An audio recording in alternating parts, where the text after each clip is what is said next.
Do you know what it means to use Christian Science treatment for the wrong reasons? I know that for most of my life, I didn't know that there were right and wrong reasons for using Christian Science treatment. Hi, my name is Julie. I was born into the Christian Science church and religion, and after 40 years, I went my own way.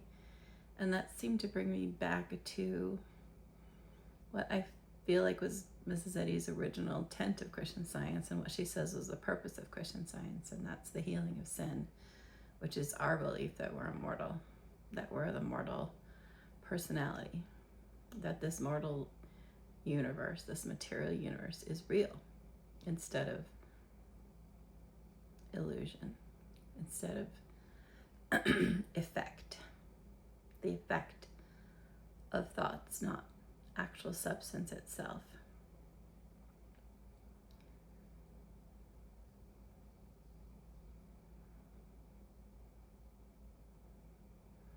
You know, there's a big difference in Christian Science between healing and demonstration. And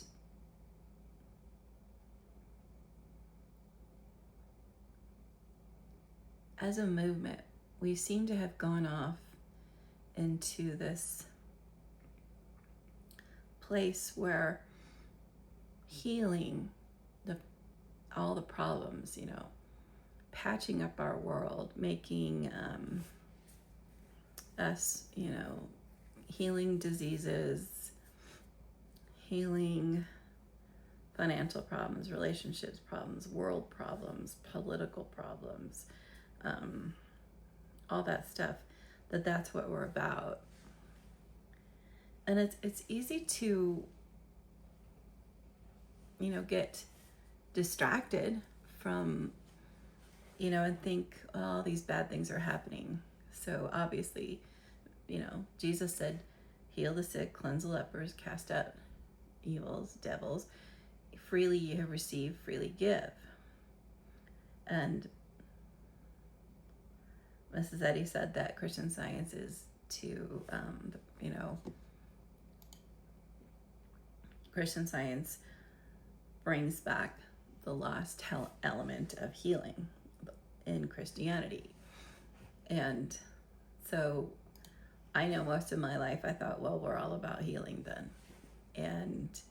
And we can't go to doctors and we can't take medicine, because that's was my belief, is like we're barred from doing that, and you're not a good Christian Scientist if you do that. So you really have to heal everything, and everything you read and the daily lives, everything kind of trying to tell us that's what we're supposed to be doing, is healing everything. But the scientific statement of being is the core teaching of Christian Science. It is the definition of matter. There's no life, truth, intelligence, or substance in matter. All is mind. All is infinite mind and its infinite manifestation.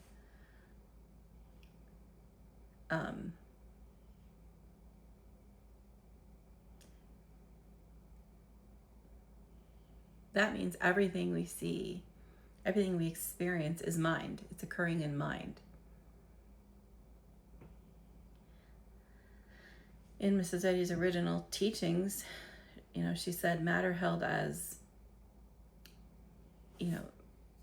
idea. Let me get her original teachings up really quick.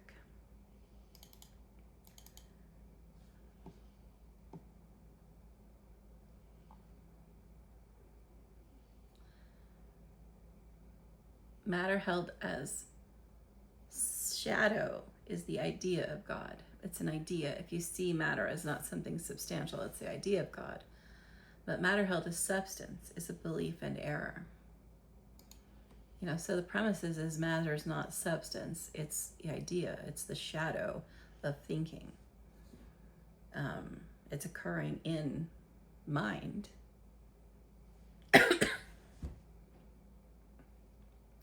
So what happens when we're trying to heal the dream? You know, we're trying to heal some physical illness, or we're trying to heal some physical financial problem, or some physical relationship problem, or some problem at work. You know, are we trying to patch the dream up? Are we coming from it standpoint of, let's make this dream better for me? You know, it's the Adam dream. Let's make the Adam dream better for me.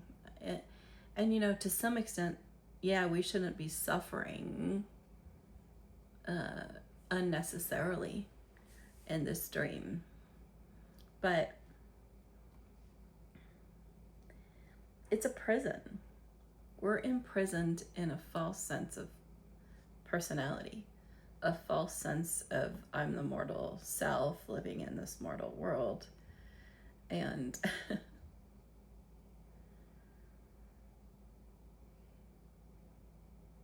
it's a prison of limitation, and it's not our home. Our home is in spirit, as spirit. And you know, that was her teachings. The emphatic purpose of Christian Science is the healing of sin, and sin is the belief of life, truth, intelligence, and substance and matter. So she was not confused. She didn't get off track. She didn't think we were supposed to be making this material world better for us, that we were supposed to get wealthier, get you know, healthier, wiser. She is expecting that we wake up from the dream. And to do that, she taught her students to examine their thinking, examine yourselves, and find out how much sin claims of you and how much of that claim you admit as valid or comply with. That is from one of her addresses.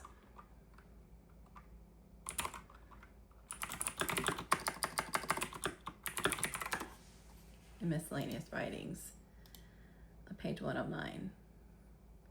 Examine yourselves and see what and how much sin claims of you, how much this dream claims of you, this illusion of life and matter, and how much of this claim you admit as valid or comply with. The knowledge of evil that brings on repentance, change of mind, is the most hopeful stage of mortal mentality. The most hopeful stage of mortal mentality is the knowledge of evil that brings on repentance.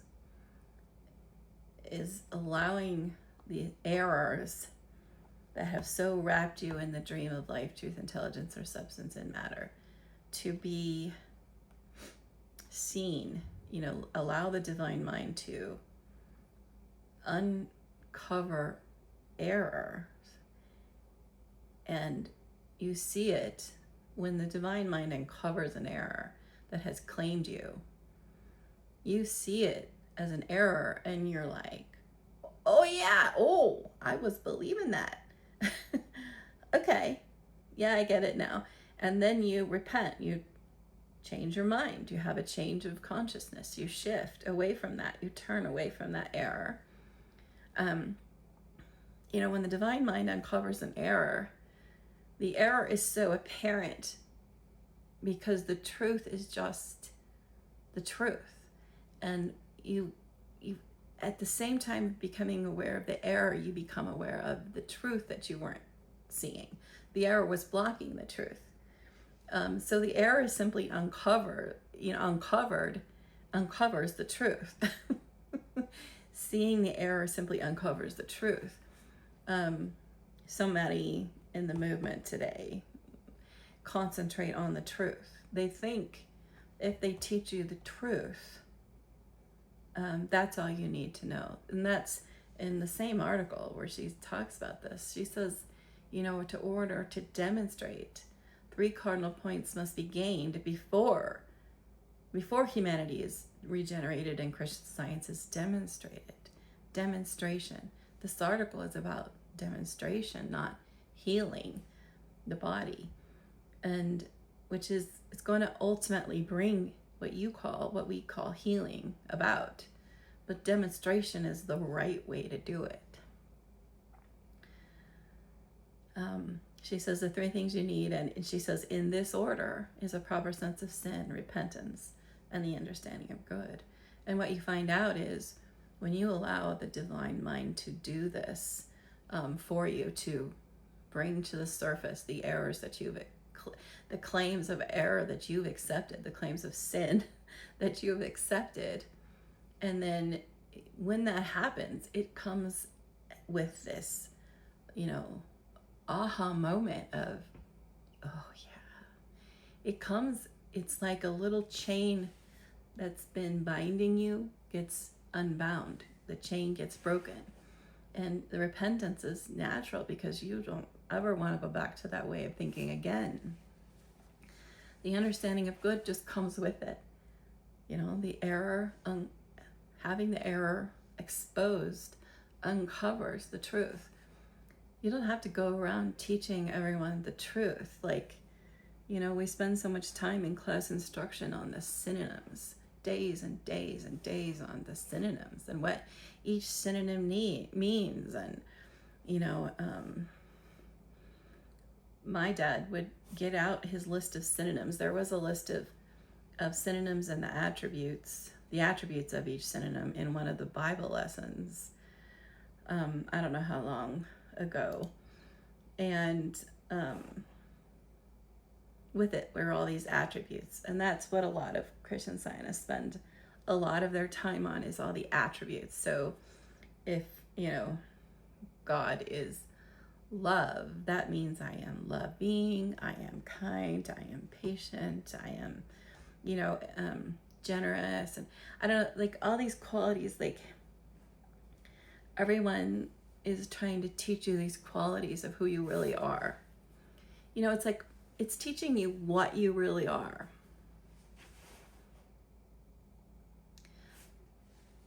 That you're in a mesmerized state right now called the Adam dream, where you really believe that you're the mortal. And someone is, coming to your illusion and you're this, and this, you're perfect because God's perfect. God is life. That means you are, living, or you are free, you are, untethered, not tethered by materiality and all this stuff. And they're telling you, but they've missed they missed this order, because the error does have to be exposed first. Whenever she says before, she means it. And she's telling us 3 cardinal points must be gained before humanity is regenerated and Christian Science is demonstrated.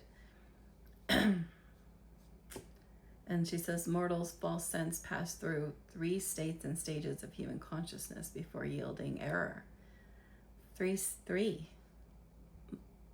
And mortal consciousness is the Adam dream. It's where we seem to be right now.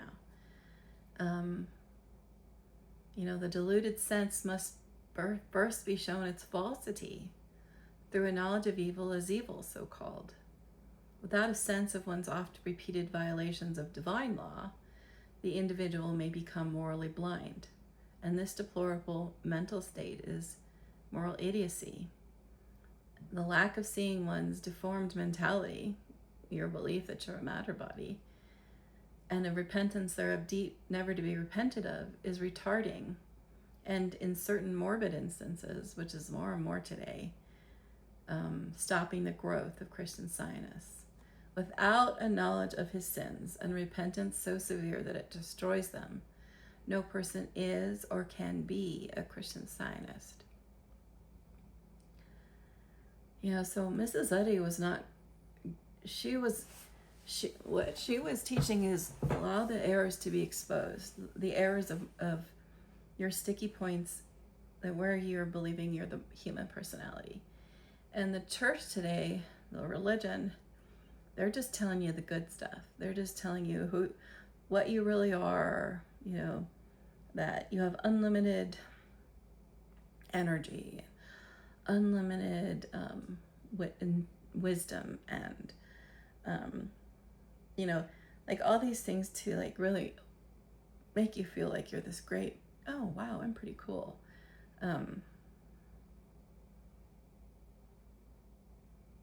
Because that does nothing for the Christian Scientist growth, and that does nothing for demonstration.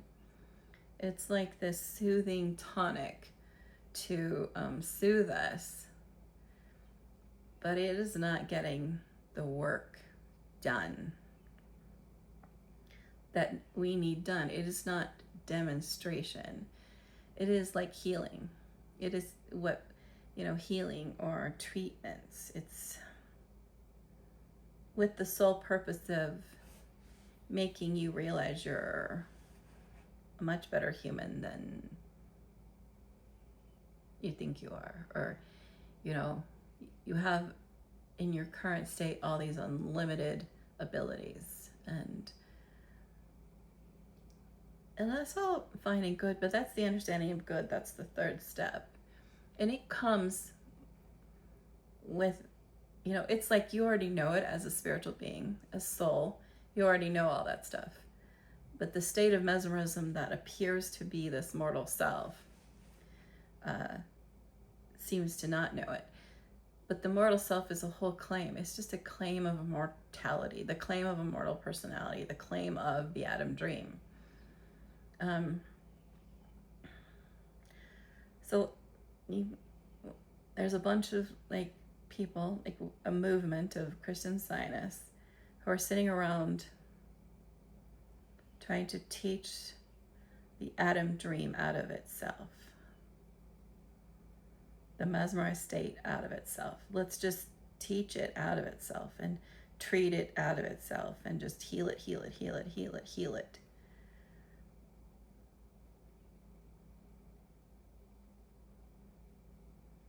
It's like, talking to someone who's hypnotized on a stage, hypnotized by a hypnotist for a show, and talking to them and let's just tell you all about who you really are. Well, they're mesmerized. It's a state of mesmerism. And the truth is not permeating. What permeates is the waking up process. And when the hypnotist wakes them up from the hypnotism, from the mesmerism, they already know who they really are. They already know everything. You don't have to sit there and reteach them. Or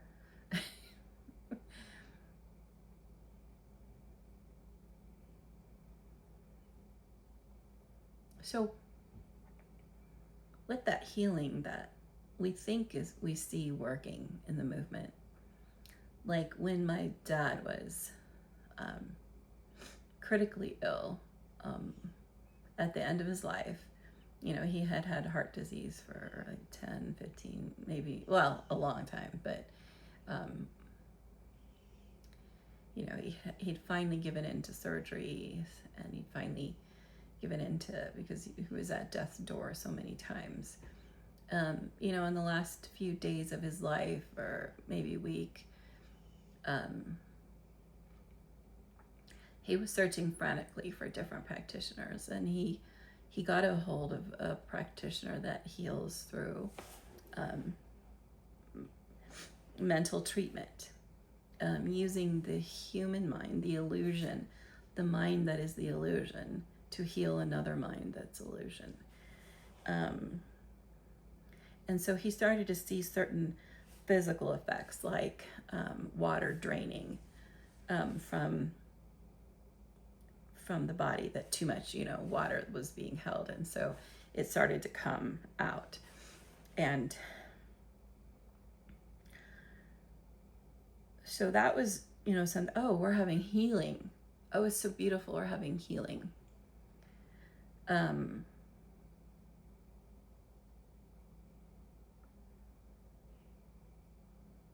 I was, watching all this unfold, learning so much about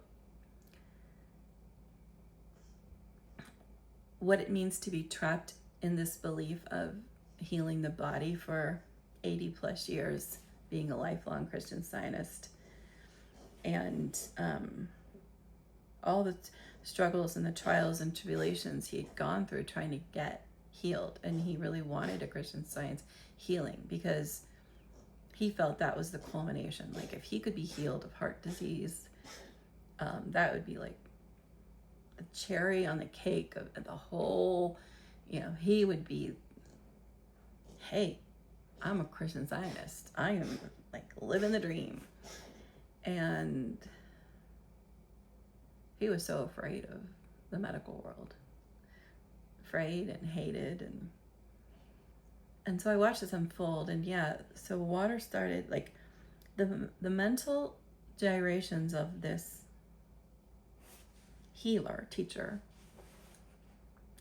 were creating an effect in his body that, everyone called healing. He did pass away just within a week or so of, this all happening. You can tell when someone's using the mortal thinking, mental treatment, and they've not gone through this demonstration process themselves where, 3 cardinal points must be gained. They have not gone through a proper sense of sin, repentance, and the understanding of good. They're still stuck in the beginning parts of Christian Science where the airplane is taking off. The airplane represents, our ascending thought, and it needs some stuff to get off the ground. In a book called A Historical Sketch of the Beginnings of Christian Science in Lancashire and the north of England and the early days of the First Church of Christ Scientists, Manchester Press, by Woodland B. Tatham, written in 1934. There was an account, it says, by a woman, Lady Victoria Murray, asked Mrs. Eddy how she healed the sick. Leaning back in her chair, Mrs. Eddy smilingly said, "I will tell you, I heal the same way today as I did when I commenced. My original way was instantaneous. The students did not understand any more than an English scholar could understand a foreign language without learning it. They therefore put it into their language. The argument used in healing is simply tuning up. If your violin is in tune, it is unnecessary to tune it up. Keep your violin in tune." This last sentence was repeated quite imperatively and much emphasized. "There is no disease," she continued. "If I dream there is a table in a place of that chair, that is only a belief. The patient believes it. He does not feel it. God is all and God is infinite, precludes all else. Keep your violin in tune." And then another from, Carpenter Watching Points, 500 Watching Points. And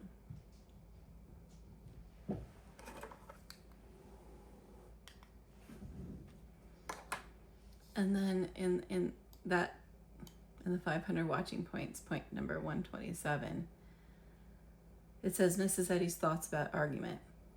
"I sometimes think that argument hinders the work by materializing the thought. Hold with God. Jesus did not stop to argue with a lie, argument of error. Did not say, 'Now, Mr. Devil, I will argue with you about it.' He said, 'Get thee behind me, Satan.' He spoke the word and it was done. Shut it all out. You do not have to argue it. No, know God and his idea and not argue about sin. It was years before I argued."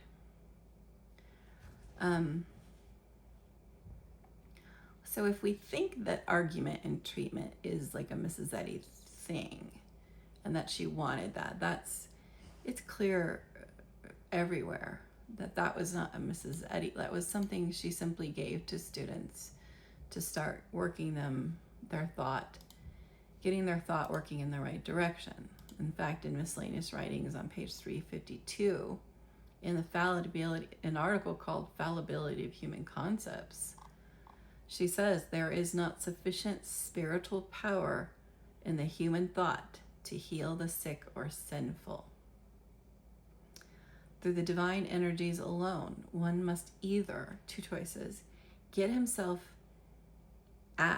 out of himself and into God, so far that his consciousness is the reflection of the divine, which is what she did, or he must, through argument and the human consciousness of both evil and good, overcome evil. There's two ways to do it, she said, but she says there's not sufficient spiritual power in the human thought to heal the sick or the sinful. So the second one is really you're arguing yourself to yourself out of the error. And when you sufficiently convince yourself, like it's unmesmerizing your thought from within the dream, then that's the second path. But that's not what she did, But understand, we understand. In the beginning, our instruments are not in tune. And so, but she gave us the process to come in tune. The process is not through argument. You don't come into being in tune through argument or through study or through mesmerizing. You come into it through examine yourselves and see how much sin claims of you and how much of that claim you admit as valid or comply with. She says this, a knowledge of your sins and the knowledge of sin is the most hopeful stage of human mentality. When you start doing this work and you continue to do this work, the more of those little aha moments you have where the error is being uncovered, you see that it was never your thought, you change your mind, you go a new way. The more of those you have, the more in tune your instrument becomes. And that's really the goal, is maintaining your instrument in tune. So when things come at you, claims of error present themselves. A claim of someone with an illness, a claim of an angry, someone angry at a politician, a claim of a prejudiced man or woman. You don't believe those claims. You're like, oh, that's just a claim of a person who's is governed by divine mind. It's just a claim, because it's all claims. Eventually you say, oh, everything, it's a claim of a human being, a claim of a human world.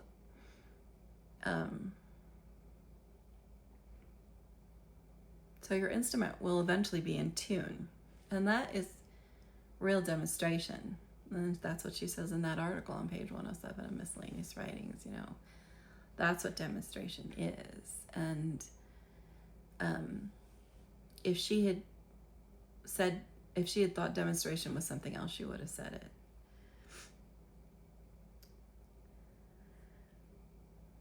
So like when my dad, had these physical changes, he was thinking, oh, I'm being healed. This is real Christian Science, healing.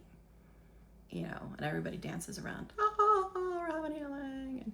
And you're watching this from a distance, and you're not seeing shifts occurring in this man. This claim of lots of claims. You're not seeing him coming out of the belief of life and matter. You're not seeing shifts in the way he treats other people, or the things that he says that are so cutting and hateful. You're not seeing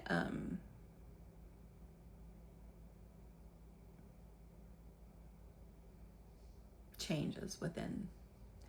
And I think that's the sign that you know someone's using healing treatments on a mental material basis, where they're thinking that their mind is healing you. And so that's not how it works. You know, the only healer is the divine mind, and that's through a surrender of our mortal thinking.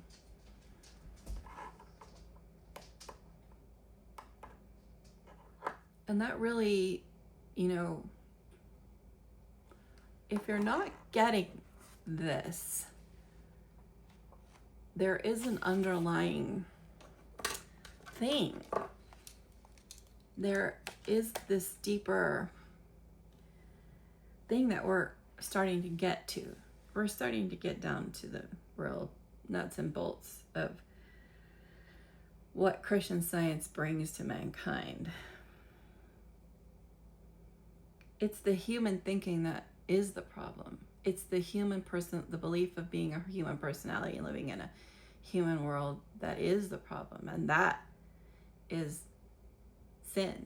That is life, truth, intelligence, or substance and matter. That is in the imprisonment of who we really are. We seem to be imprisoned in this. This is the absolute freedom of all mankind that Christian Science is teaching. And mortal mind just wants it to be about, you know, mortal mind doesn't like that, because that's the end of mortal mind. And we're fighting it. Mortal mind is fighting this right and left. There's a book by John Wyndham called The Ultimate Freedom. And just a little background on him. I'm reading from the book. He was a native of Holland who, while still a teenager, went to live with relatives in the United States of America. A few years later, he made a new home in Australia. At the beginning of the Second World War, he enlisted in the Royal Australian Air Force, where, due to his native language of Dutch, he was made a liaison officer and sent to Indonesia, to the island of Java, before it fell to the Japanese. When they did overrun the island, he and many others took refuge in private homes, and that is where his account begins. So the Japanese took over the Javanese island, and he was actually captured. And they believed him to be a spy. And he was in a camp. He was in a prison where they were catching. This was a war. They were taking over an island. The Japanese were, and he talks about, he wasn't given very much food. It was just a holding cell, no blankets, no bed, it was, and how it had come to him to control thought, and to control his thinking during this time. And one of the instances, he said, "Now all during this time I slept well, except for one night. This particular night, I was awakened with the feeling that my mentality was being tampered with, that something or someone was exercising an influence on my consciousness. I had not been long enough in the Orient to become knowledgeable about the common practice of mental manipulation. Yes, something was taking place that was a definite mental intrusion. I instinctively felt that I must stay awake and spiritually defend myself. This I did through prayer, through filling my consciousness with thoughts from God. After some time, the feeling suddenly ceased, as if a faucet had been turned off. I forgot all about this incident until 3 years later when, Towards the end of the war, this mysterious happening would be cleared up. So he goes through 3 years. He's a prisoner of the Japanese. And he talks in this book all about that experience and how he used what he was learning to develop a relationship with the prison guards and prisoners, and then what he did after the war. But here's a part he was talking about in chapter 3. Towards the end of the war, we were transferred to a camp in Batavia, now called Jakarta, to work in what appeared to have been a car assembly plant. It was there that I met the man who would clear up the mystery of the experience I had in the jail, when I was awakened in the middle of the night with the feeling that my mentality was being tampered with. This man, dressed in civilian clothes, was brought with others into the compound. He was a Javanese who told me, when I spoke with him one day, that he remembered me well, although I did not recollect ever having seen him. He said he had been employed at the prison where I had been kept in solitary confinement. It seems he had been present the night when my captors had attempted to subject me to mental manipulation or suggestion for the purpose of questioning me. The reason he remembered me so well, he said, was that this attempt to manipulate me mentally had no effect on me whatever. He was so impressed by this that he had noted my name, rank, and service number. Now, whether he was the actual man employed to do this, I did not find out. But that such mental manipulation is the very opposite of receiving inspiration from God should be understood by us all and guarded against. It is necessary to think, therefore, to give much thought to thought and to ask ourselves, do you think, or do you just think you think? The answer to this all-important question lies in these words of Jesus, our way-shower. I can of mine own self do nothing. As I hear, I judge, and my judgment is just, because I seek not my own will, but the will of the Father which has sent me.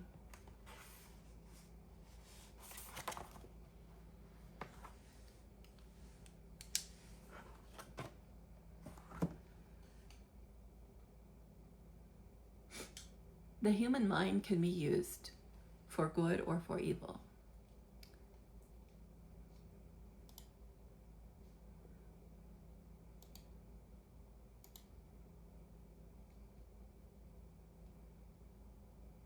Mrs. Eddy was very clear on this when she talked about animal magnetism and malpractice.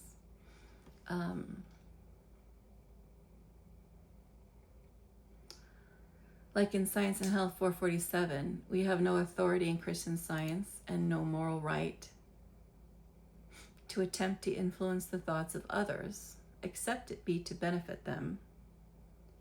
In mental practice, you must not forget that erring human opinions, conflicting selfish motives, and ignorant attempts to do good may render you incapable of knowing or judging accurately the need of your fellow man. Therefore, the rule is heal the sick when called upon for aid and save the victims of the mental assassins. This was no trespass on human rights.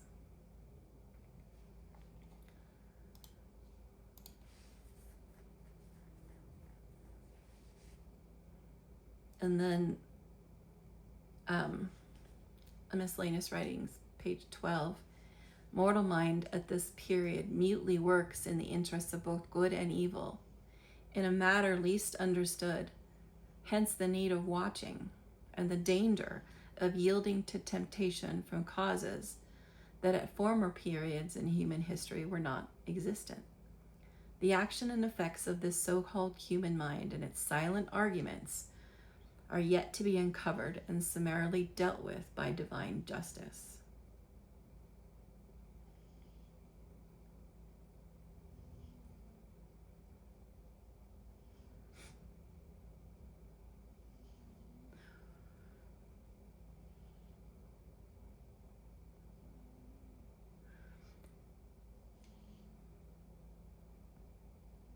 As we're, ascending in thought, our thought, there's not two minds, a mortal mind and a divine mind.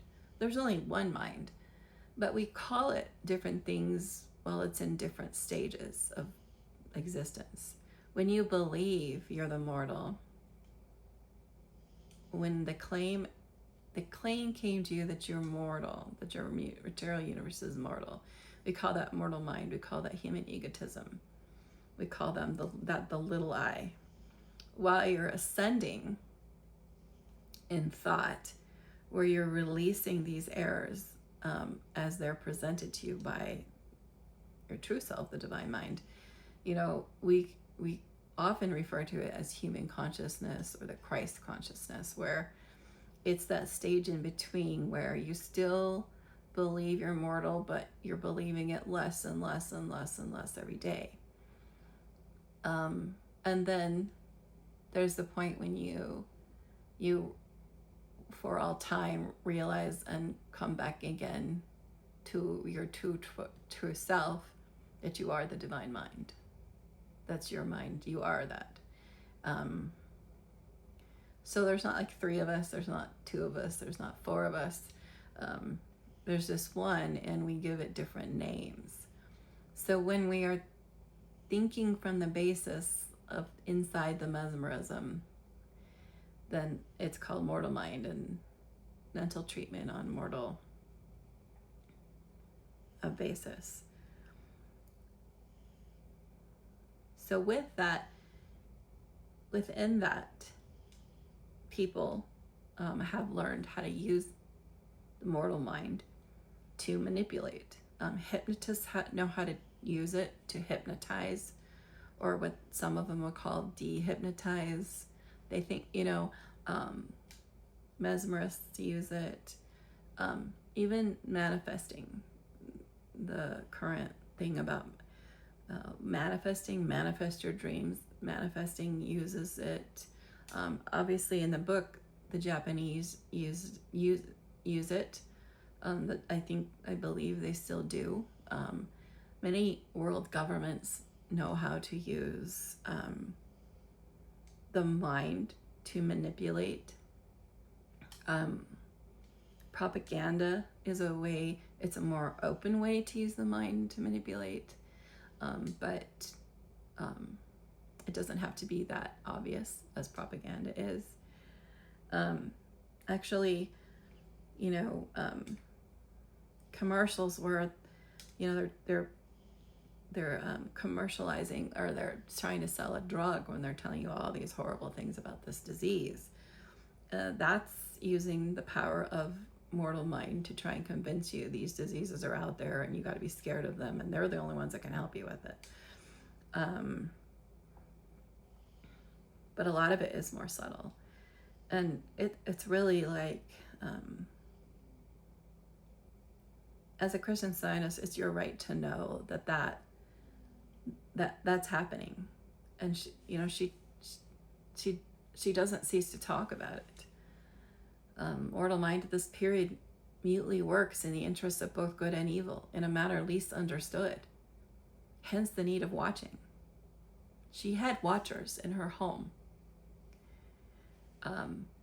and that when you came to be a watcher in her home, you were assigned a time that you were the one on watch, and you were becoming aware of any mental influence that was being directed at the church, or at Mrs. Eddy, or at you, and you had to be listening.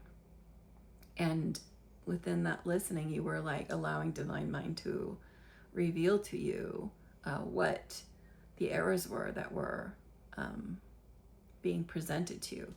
This is what malpractice is.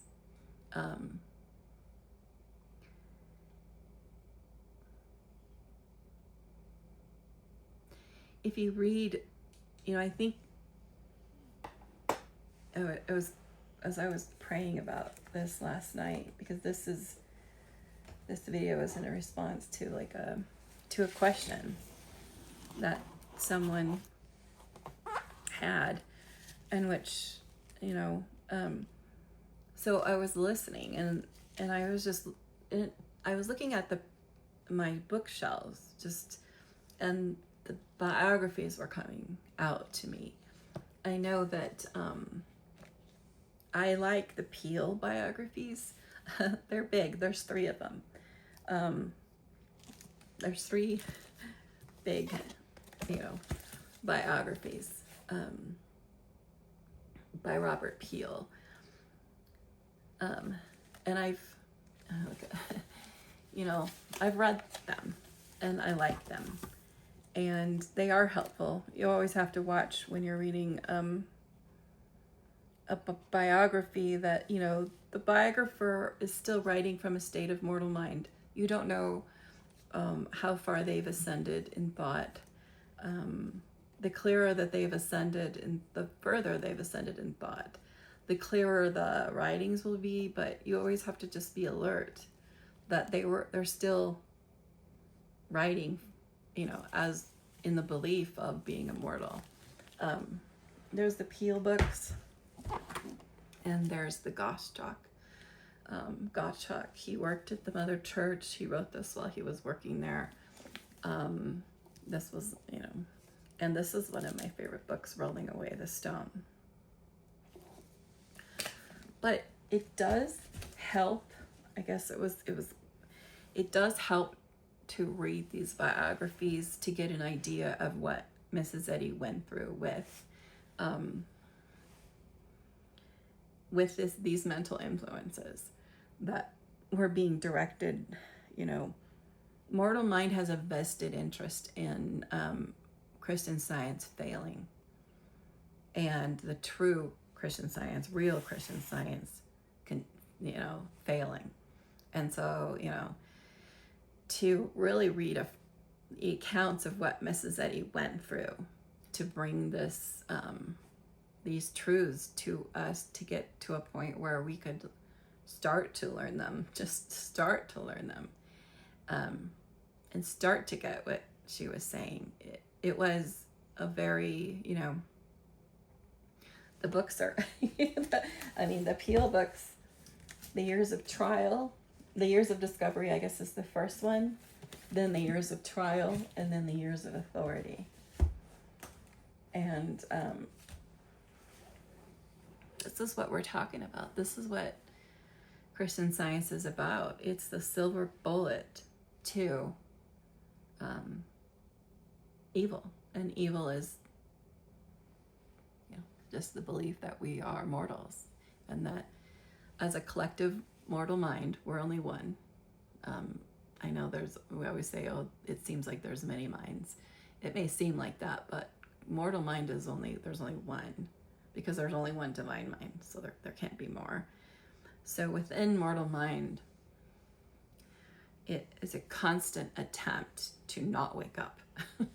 Because mortal mind thinks waking up is like the end of my world.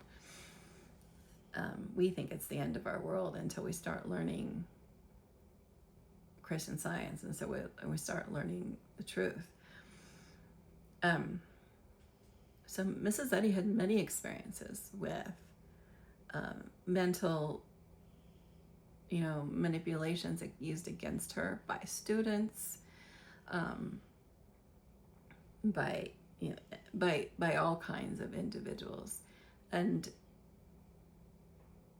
she had to grapple with it, and we're going to have to grapple with it. And she said so much, I've been doing this for all these years, but now you guys are going to have to take over.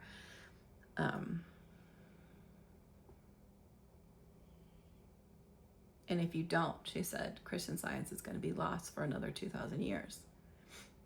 Because mortal mind, that's the intent.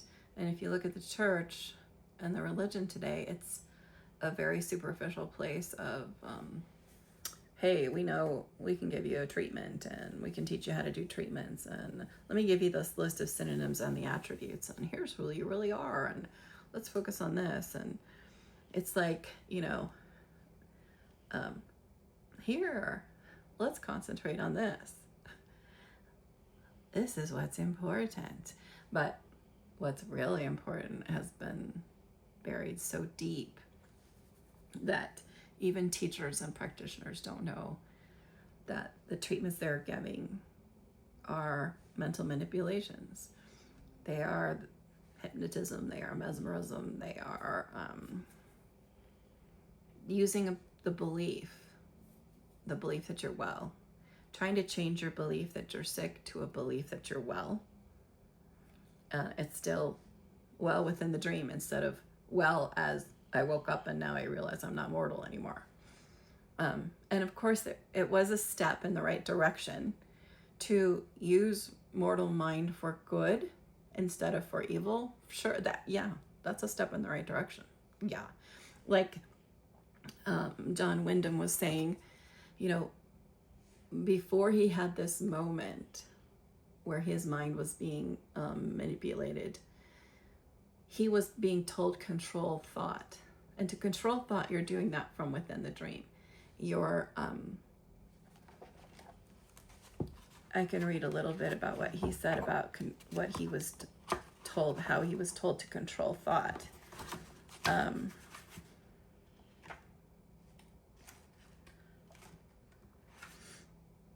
I fell to my knees and prayed to God to be spared the experience of execution, promising that I would live my life to serve him. Hope and a feeling of God's presence came as this prayer brought an immediate and clear direction. As if someone had spoken the words, there came the command, control thought. There was no doubt in my mind, but this instruction came from God. This message was fully in accord with Jesus' teachings. When thou prayest, enter into thy closet, and when thou hast shut the door, pray to the Father which is in secret, and thy Father which seeth in secret shall reward thee openly. He said, from that moment, fearful suggestions, resentful suggestions, hateful suggestions were barred from entering my consciousness. When they came, and they came daily, hourly, and sometimes moment by moment, I absolutely refused to let them in. As these mental suggestions were kept out, divine thoughts began to flow into my consciousness. With a rusty old nail, I scratched the letters CT on the wall, on my cell, as a constant reminder to control thought. This true thinking had an immediate effect upon me, physically as well as mentally. My body felt little discomfort, though there was only the stone floor and the wooden table to sleep or sit on, and the temperature varied from extreme heat during the day to the cold one experiences in tropical mountain regions at night.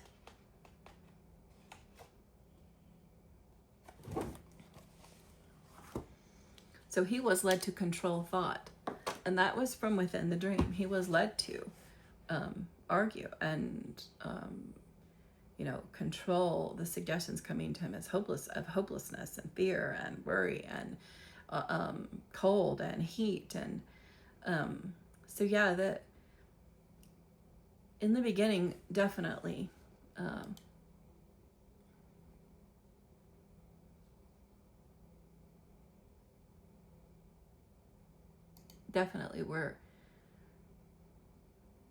we used the landing gear. It helps us.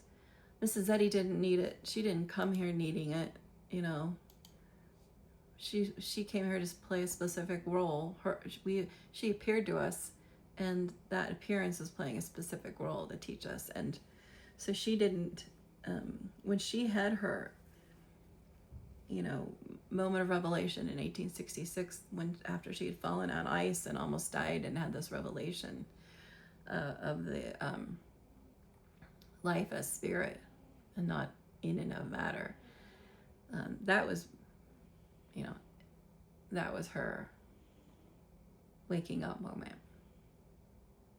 And then the rest was spent trying to teach us what she already had woken up to and trying to explain it, and to show how that's what the Bible was saying. This is what the Bible was saying.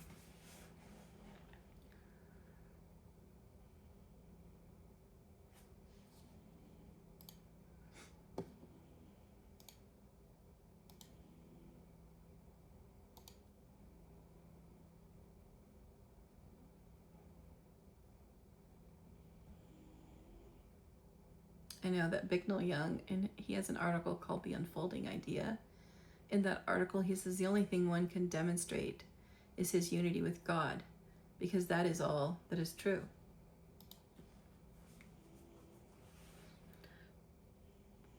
true demonstration is different from these arguments.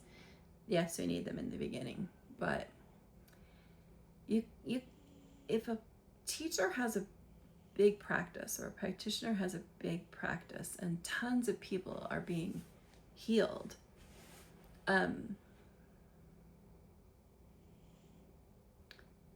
most likely that's what they're using. Is,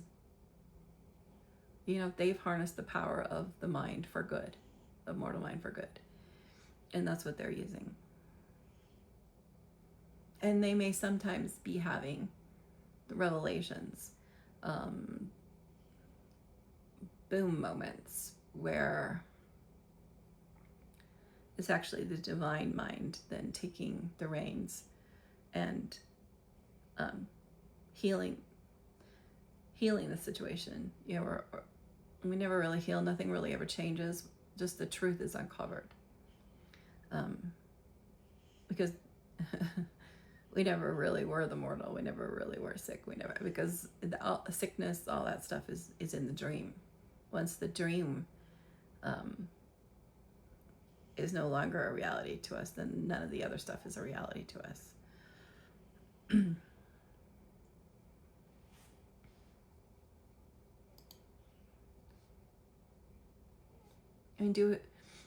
I think I didn't know growing up in the church. We're so sheltered, and it's very superficial, and it's all about, our focus, mortal mind has liked our focus to be on just healing the body. And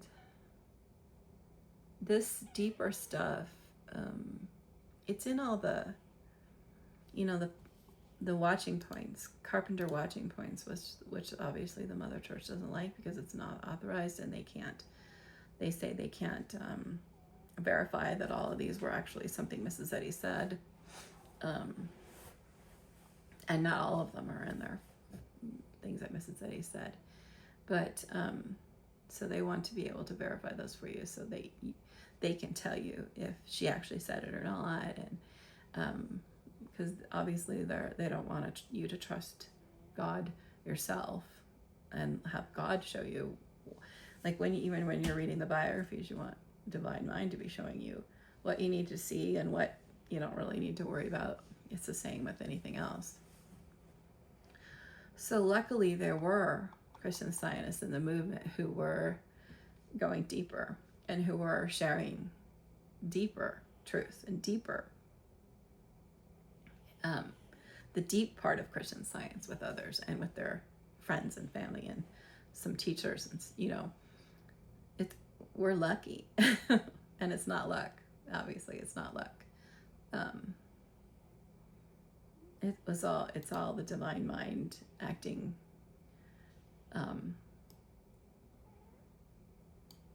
and revealing to us what we need to know, and making sure the truth isn't lost from our lives for another 2,000 years. So a question was asked, and I think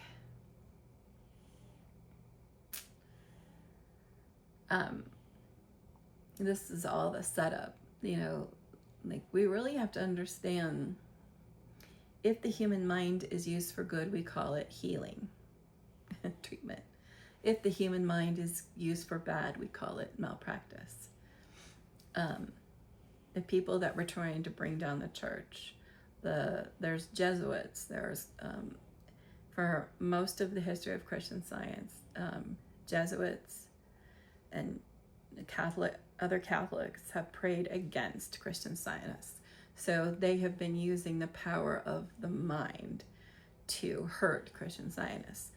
And they have successfully, through the years, hurt Christian Scientists. At one time, was it the 70s or the 60s, almost every committee on publication in the United States died within a short time. I don't know how many, I need to look that up. And the committee on publication is the person, each state has a person that's supposed to be reading news about Christian Science, keeping up anything that anyone says about Christian Science. They're supposed to be aware of it and then publishing or coming out and saying, correcting it and saying, oh, that's not correct. This is actually what we're about, not that. So, if Wikipedia put something wrong about Christian Science, the Committee on Publication would, probably the Mother Church Committee on Publication would, go to Wikipedia and say, no, that's not correct. Can we correct that to be correct? And or if a newspaper article in Denver is printed that's incorrect about Christian Science, the Colorado Committee on Publication would be responsible for writing the editors and talking to them and saying, could you publish a correction, or can I publish a correction? And so at one time, all the Committee on Publication died, almost all of them, in a short period of time. People who that the church Christian Scientists don't like, they've used mental arguments to try to get them to stop doing what they don't like doing. Lots of people that have gone up against the church have passed away, have died. There's a story about someone who left the church and was speaking their mind about what was going on, and they met up with another church member, and the other church member said, wow, how are you not dead right now? And the guy said, because I don't hate anyone. The hate that was directed towards me from within the church, within the people that didn't want me saying what I said, I don't feel that for them. I don't feel that for anybody. So if they hate me, hate doesn't hurt me, because I have no hate within me. It passes right through me. Their hate passes right through me. And Mrs. Eddy had watchers. Because these mortal thoughts were being directed at her and directed at the movement. And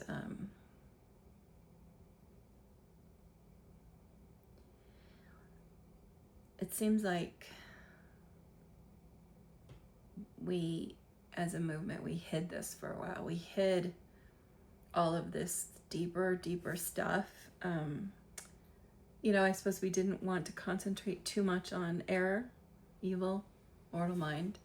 And like some people would blow out of context. Some people would be like, oh my gosh, like you're malpracticing me because I don't feel like even Mrs. Eddy's statements, I didn't feel good. Somebody was malpracticing me. This person was malpracticing me, and that person was malpracticing me. I mean, like her own students were like, and then they malpractice each other back.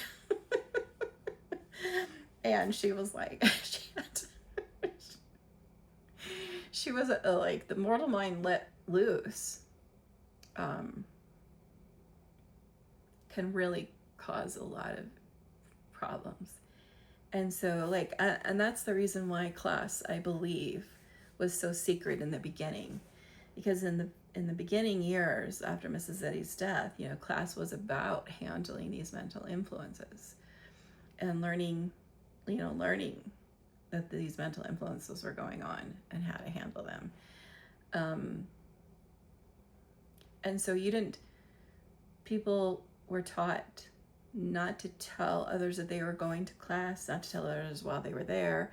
And because they influence, like others would, the belief was they would try to influence them not to go, or, influence them not to get out of it, something, I think in the beginning it was for good reason. But, as we stopped teaching about the ways and means of evil or mortal mind in classes, and class just came about, treatments and the 7 synonyms, you're not going there to have like the world blown, like you blow your mind, because it's just not being taught. The truth, what Mrs. Eddy was here to teach was the silver bullet for evil. And that is what it should be being taught. And that's, how to handle malpractice or mortal mind. what it is and how to handle it. That's in, the manual is what teachers are supposed to teach, and then to teach from recapitulation. So we've been really quiet as a movement, and then it developed into superstition after a while, because we really didn't know, it was just, oh, this is why we don't talk about this. We just don't talk about, we don't talk about error. We don't talk about error or evil, or we don't do that. We don't call out error. We don't name error. We don't, it became all of this, like, mortal mind let loose. The mortal mind's like, how can I keep Christian Scientists from addressing me head on, which dissipates my power. Addressing me head on, that's what I don't want. So how do I get it to go around here? And, it's been very successful with the Christian Science movement. And so to heal, teachers and practitioners, they need some way to heal, because we've lost the true power of demonstration. To get to the point where Mrs. Eddy was at, this demonstration, that's the real proper sense of sin, repentance, and understanding of good. We've lost that. And so everyone, so we are healing with the human mind as a, to compensate, because, well, first of all, Christian Scientists aren't allowed to go to doctors or take medicine, so they think. That's what the belief is. And so someone's got to be healing them. And if you want to make money, if you want to make a living off of healing in the movement, and you want all these people that are like, I have a cold, I have a flu. If you want to go to all these phone calls and get, like, on average $45 a day, some are more, some charge more, sometimes less, then you need to be healing. And you need to get, because then more people will call you and they'll tell their friends that this person is healing. And what's great about it is, if you're not being healed, the practitioner's like, well, it's not, the practitioner knows it's not my fault.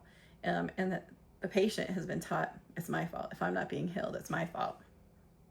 And so they just keep calling and keep paying. And that's where we are. We're just,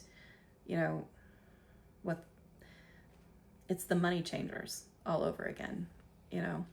It's Jesus showing up at the temple and seeing that what had been this place to worship God had become this place where you had to pay to buy a goat, to have the goat slaughtered, because that was your that was your sacrifice. And if you did that, then you were in God's good graces. And if you had done, it was certain, like, so you could sacrifice a dove, you could sacrifice a goat. And so the money changers, people were coming from all over with different money. So they needed to exchange their money for the money to buy the goats. And then obviously they sold other stuff, because it was a big deal. It was like everybody came to the temple, was it once a year for, what was it for? Oh, it'll come if it's supposed to. And so they bought food, they bought trinkets. It was something they all had to do. And he got so angry. He said, you've turned my father's house into a den of thieves. And if you were Jewish at that time and you were there with your family, because it was whatever holiday it was,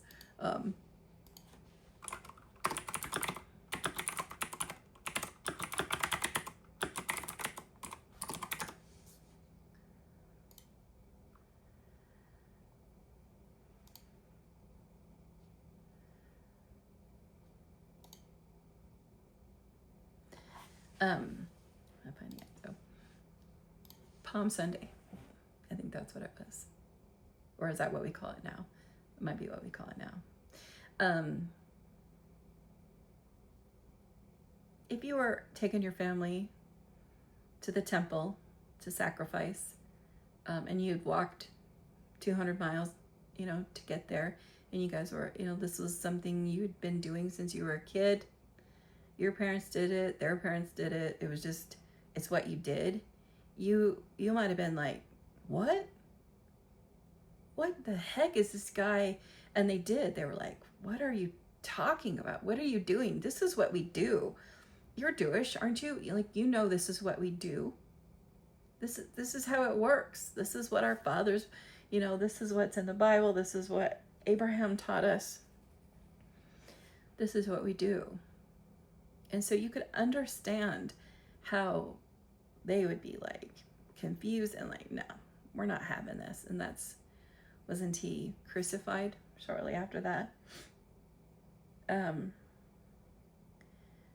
So when you're looking at the Christian Science movement in church, and you're saying it's all about money and the exchange of money, you have a bunch of captured beings, a bunch of individuals born into the religion who are taught that radical reliance means not going to doctors and taking medication. And they're totally dependent upon having healings of illnesses to live. And so what are the teachers and the practitioners doing? Well, they're rising to the occasion. They're meeting the demand. They need to make a living, and the people need people to heal them based on this current understanding of Christian Science. And so it's just very natural for all of them. Take money, charge your daily rate, even if they're not being healed. That's here and or there, because what everyone says is, well, we know there's healing going on. Healing is instantaneous, right? So even though I don't see it, I know healing's going on. That's what we're told. Even if you don't see it, healing's going on. So you keep paying. And my teacher when I spoke to him, he had 80 patients that day. So let's say he has on average 80 patients a day. That's $3,200 a day. And not everyone pays, obviously. But that's what's going on. And within the movement, everyone thinks that's natural. That's normal. That's just the way things are. And if they're having healing, like if the flu's gone, great, good. Now we moved on. But they're not questioning, how was I healed? Was I healed through the human mind, or was I healed through true demonstration? The way Mrs. Eddy healed. And the way you can tell is, did you have a change in the way you think about things in that healing? When you were healed from that flu that you called your teacher for, did you have a moment where you're like, I see things differently than I did before? In this way, in this specific way, I understand things differently. So if you do have those moments of clarity in a healing, that means the teacher was successful in breaking the mesmerism. Well, they are successful in getting themselves out of the way and allowing the divine mind to break the mesmerism for you. And getting out of the way. You have to, as a true healer, if you're going to call yourself that, I wouldn't, but if you are going to be helping others, you get out of the way. You get mortal mind, out of the way, and you let the divine mind take the reins. And the divine mind will do what is necessary. And what I find is that quick healing in many, many situations is not what's needed and not what's necessary. And in fact, the more healings you have with a practitioner or a teacher that are in that mode of where they've mentally manipulated your mind to believe you were well instead of sick, that accumulation of that over time is detrimental. It's detrimental to your growth. To have someone manipulating your mind, even though it's for good, over and over and over through the years, and to allow you to believe that's true healing, that is very, in my experience and with all the people that I've met, the individuals, and being a practitioner for a short period of time, that is what my experience was, is this state of moral idiocy where they are so convinced that this is the way, and that they have not done the work, true demonstration. They haven't allowed Christ to enter in and change them and transform them, that it is so detrimental. It's so detrimental to the growth of a true Christian Scientist. But, and you watch that personally with your family members, and you see, oh man, they called practitioners their whole life, and they were treating their body their whole life. And it was just all mortal mind, using mortal mind in the name of good, which in emergency situations, I can definitely see that. But not allowing, like, suffering comes as a result of us being out of alignment with truth, where we're believing something that isn't true, and we suffer for it. And suffering tends to, it's like a burning house. It's like in an allegory. Suffering, especially in certain instances where you're really stuck in an arrogant sense of what you think is right. Suffering will bring us to our knees to the point where we're willing. So suffering is often a remedial agent. And Mrs. Eddy says you can get there by suffering or by science. If you tell, a lot of teachers will say, suffering is not Christian Science. We don't suffer. I remember my dad saying that, my parents, we don't suffer. But I watched them suffer. I watched my dad suffer through most of his life. And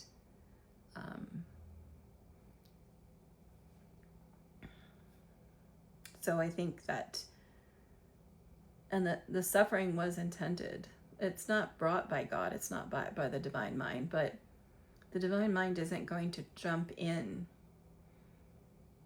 and fix you up really quick, because until it's time. Because if you just keep being fixed up, you go on with your life and you're just happy in the mortal dream. If and the divine mind doesn't want you happy. Your true mind doesn't want you happy in the mortal dream. It doesn't want you comfortable in the mortal dream. When I started waking up, and the mortal illusion fell apart for me. My mortal life fell apart. And it was rebuilt in a way I never would have imagined, never would have dreamed of. But being happy in the dream can be being self-satisfied in the dream. That's why in an allegory, that the modes of human consciousness that are most difficult in the allegory that she talks about is like self-righteousness, those searching for wealth and fame and fortune via Christian Science or through any way, and those who are self-satisfied in their own sense of what's right.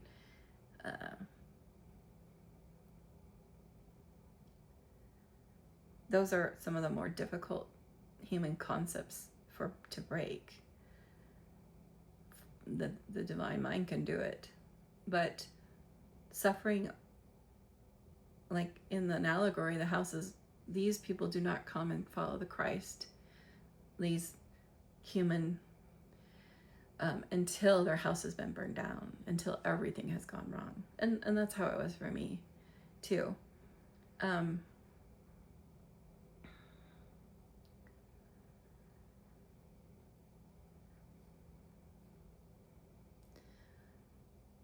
So suffering is an indication that you need to change the way you're thinking, that you need to allow the divine mind to transform your thinking, and that maybe your search for wealth and power is a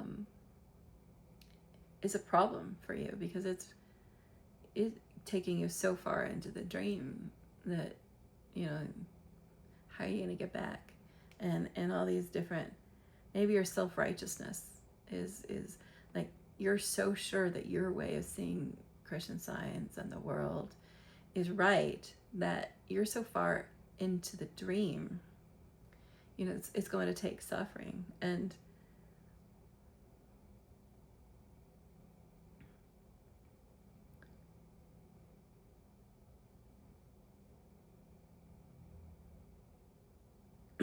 stuff, true demonstration seems to take longer. It's not the quick stuff, the little like, but the thing is, it's better for us. It is transforming us from the inside out, and it's not continuing to mess with our minds and mentally manipulate our minds into thinking things are better than they are. And it really messes with Christian Scientists to spend a lifetime getting treatments. And she never recommended that. And she never hoped, I mean, there's no provision in the manual for Christian Science practitioners. Like if you look in the manual, well, there's a provision for Christian Science practitioners, but there is, under the church bylaws, there's teaching Christian Science, the Publishing Society, the Board of Education, the Board of Lecture, Committee on Publication, church building, church officers. There's only like a little bit of like what you can charge for healing in the manual and that kind of stuff. And when you can call yourself a healer.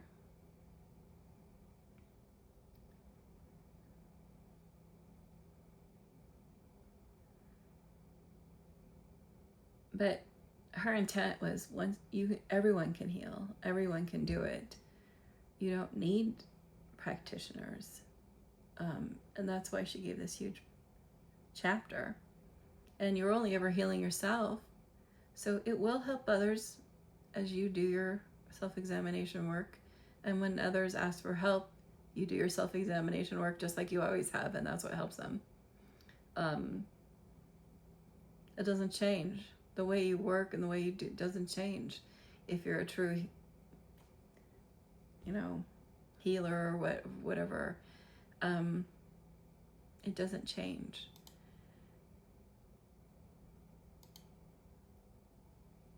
And that's why you can add CS to your initials, to your name after you've taken class, because after you've taken class in the church, you're considered able to hold yourself out as a practitioner. That's all it takes. That and a couple healings. And I don't think I had real healings when I got accepted. No one had real, like, significant healings where they're like, yeah. I had like recommendations and people who had talked to me and had changes in thought, and but it doesn't take a lot. And then you have an interview with is that the Board of Education? Is it Board? No,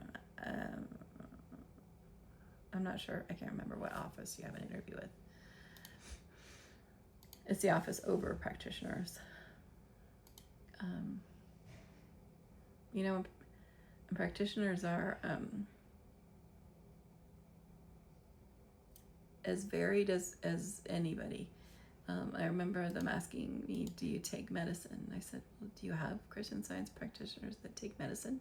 And she said, yeah, we do. And I was like, interesting. And she says, would you take medicine? And at that time, I didn't believe that I would.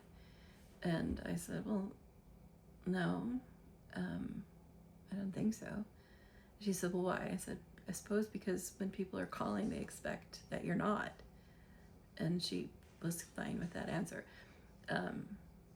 But, whether you take medicine or not has no effect on your ability to do self-examination. And when you've done enough and you're able to help other people with that, it doesn't do anything. It doesn't change anything. It doesn't inhibit your growth. It doesn't inhibit their healing. Because within the illusion, we're just patching things up so we can continue. But yeah, they're as different as any human. They're all different. But one thing they have in common is a majority of them are healing using mortal mind. And, you know, this question that I was asked, like there's a statement in Science and Health on page 446 in the teaching chapter. Whoever practices the science the author teaches, through which mind, divine mind, pours light and healing upon this generation, can practice on no one from sinister or malicious motives without destroying his own power to heal and his own health. Good must dominate in the thoughts of the healer, or his demonstration is protracted, dangerous, and impossible in science. A wrong motive involves deceit. In the science of mind healing, it is imperative to be honest, for victory is on the side of immutable right. To understand God strengthens hope, enthrones faith and truth, and verifies Jesus' word. Lo, I am with you always, even unto the end of the world. You know, the teaching chapter is a lot about the preparation of the teacher, about how to prepare. It's not how to teach. It's more of how to prepare to teach and how to prepare your students.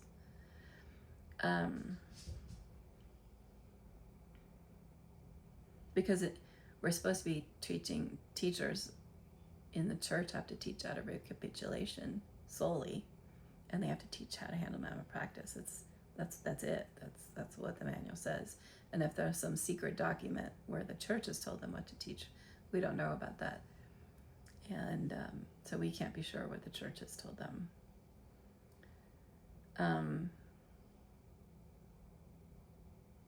You're finding this today, that this paragraph is called exclusion of malpractice. Whoever practices the science the author teaches, through which mind pours light and healing upon this generation, can practice on no one from sinister or malicious motives without destroying his own power to heal and his own health. You know, teachers and practitioners die all the time because they are healing on this mental material basis, and they think Mrs. Eddy talked too much about animal magnetism and malpractice, and my teacher called it voodoo. Like he says, these books talk too much about voodoo Christian Science or voodoo mental malpractice, and he didn't think Mrs. Eddy believed that. He didn't think so. So they think it's voodoo. They think what I'm talking about is voodoo. You know, nothing. And by voodoo, I mean just nothing.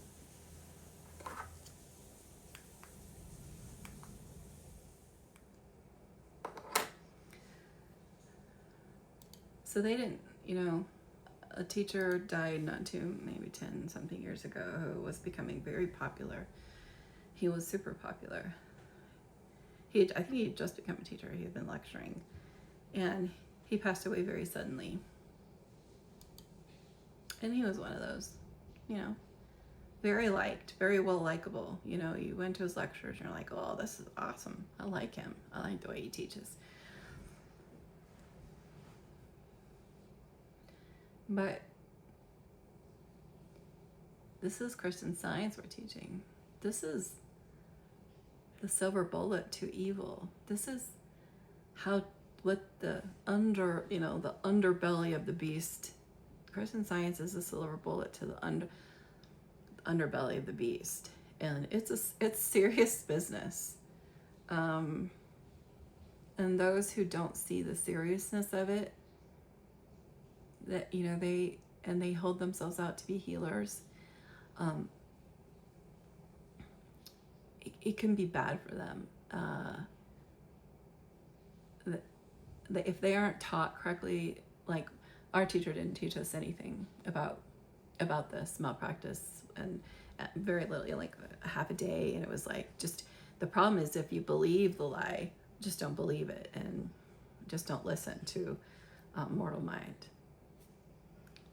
Just don't listen, that's all. You'll be fine, you'll be good. You'll be golden. And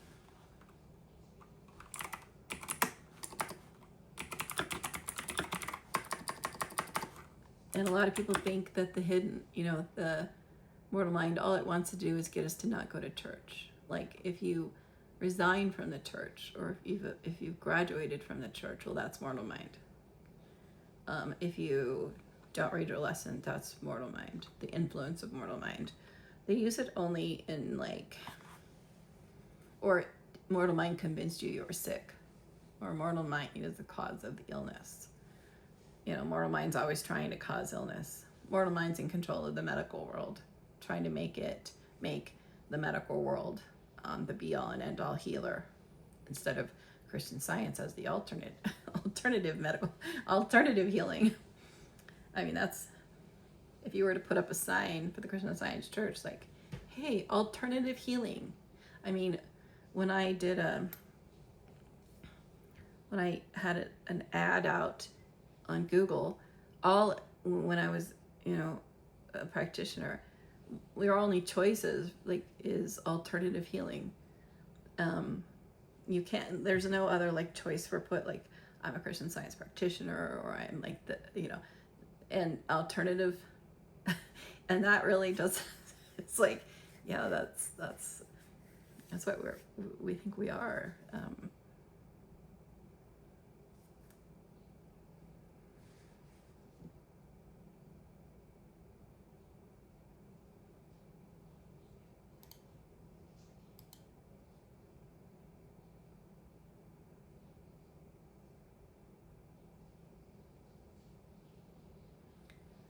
When someone comes into your atmosphere of thought and you are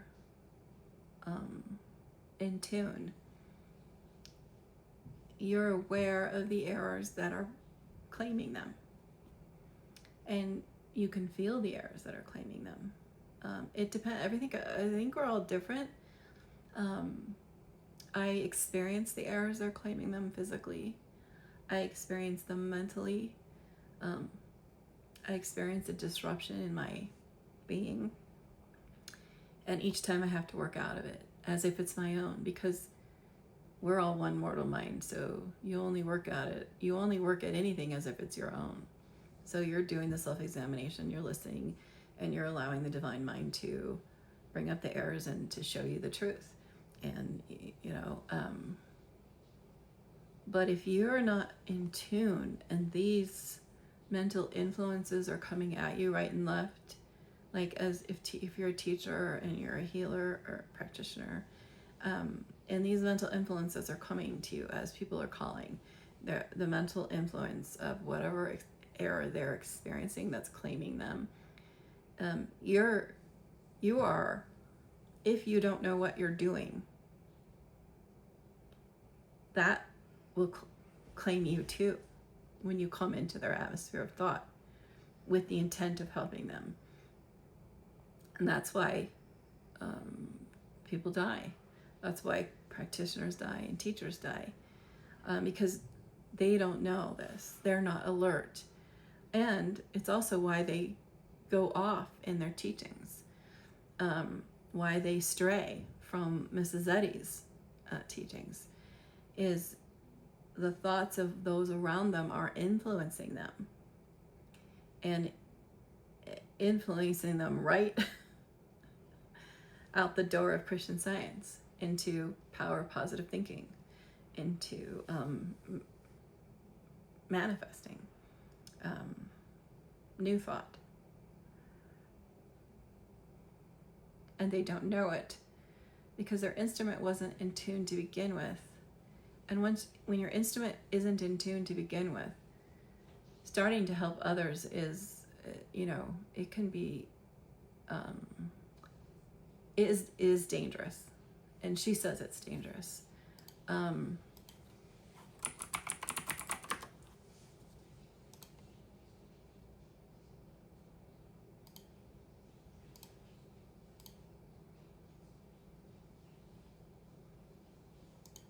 She says, sin as a claim is more dangerous than sickness, more subtle, more difficult to heal. It's all sin. It's all their beliefs of life and matter.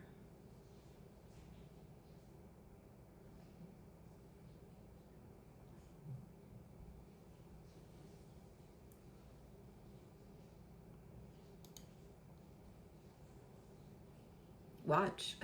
Her watchers. Being a watcher at Mrs. Eddy's house was no small feat. Only the ones that she knew were asked to be watchers, and then they were taught to be watchers. And when they left, they continued being watchers. I think that's, if you could hold yourself out to be a watcher, like, are you a Christian Science practitioner or teacher? No, I'm a watcher. As long as you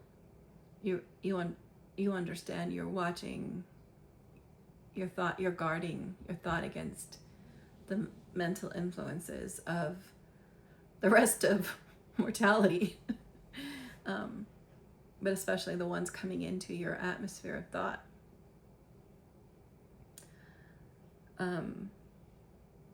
You don't take patients that aren't yours. You don't just pray for anyone. You don't just take any patient. You're watching and you're listening. And if your instrument isn't in tune, you're asking only, send me the patients that are mine. If this is, because if you encounter a belief that you have not yet overcome, it's going to be bad.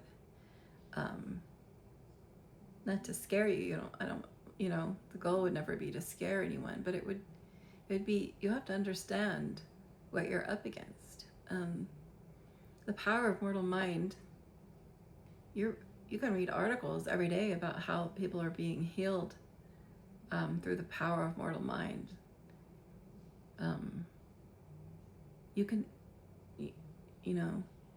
teachers, practitioners, if they're making any living at all off of being, that means they're getting paid a daily rate, for people calling. So the power of mortal mind is feeding, their lifestyles, because it's healing enough to keep them employed.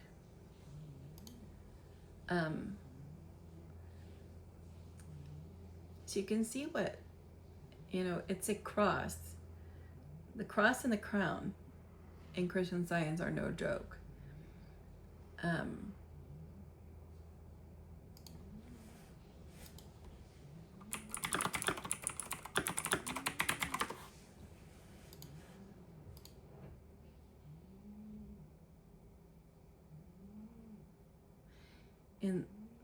In Footsteps of Truth, the last paragraph, the cross and the crown.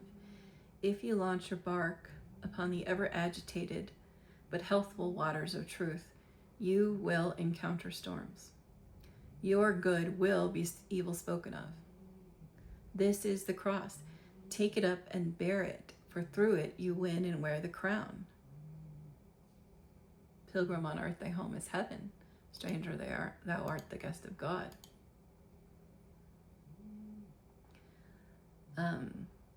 In Miscellaneous Writings 340, there is no excellence without labor, and the time to work is now. Only by persistent, unremitting, straightforward toil, by turning neither to the right nor to the left, seeking no other pursuit or pleasure than that which cometh from God, can you win and wear the crown of the faithful. The cross and the crown is what's, on the front. It used to be, it used to be on the front of the Science and Health, but it's the, it's the emblem. It's a copyrighted, the cross and the crown. And if you look at Christ in Christmas, there's a picture of the cross and the crown. That's very deep and very telling. This surrender of the mortal sense of things is the surrender of your part in evil. The part that you are playing in evil, an evil being, lost in the Adam dream. So it's no joke. Holding yourself out to be a healer or holding yourself out to be a teacher is no joke. And it's super serious. And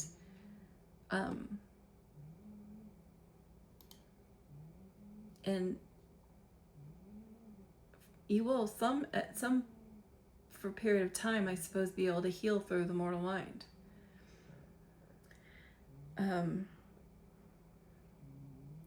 But